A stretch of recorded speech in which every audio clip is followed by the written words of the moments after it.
মানে তাদেরকে নিয়ে ব্যবসা বাণিজ্য শুরু করেছে, আবার অনেকে তাদেরকে নিয়ে দল গঠন করতে চায়, সংগঠন করতে চায়। এখানে যারা জুলাই যোদ্ধা তারা কখনো কোনো দলীয় ছিল না, সব শ্রেণীর মানুষ আন্দোলন করেছে, সংগ্রাম করেছে। তো আমাদের এই পেশাজীবীর পক্ষ থেকে সালাম ও শুভেচ্ছা শোনা থাকে।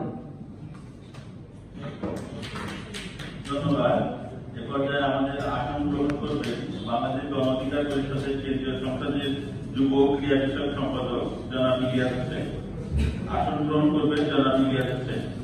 এ পর্যায়ে আমাদের মাঝে সংক্ষিপ্ত আলোচনা নিয়ে আসছেন জনাব আশরাফুল আলম, যুব ক্রীড়া বিষয়ক সম্পাদক বাংলাদেশ পেশাজীবী অধিকার পরিষদ কেন্দ্রীয় সংসদ। সংক্ষিপ্ত আকারে আলোচনা নিয়ে আসছেন জনাব আশরাফুল আলম।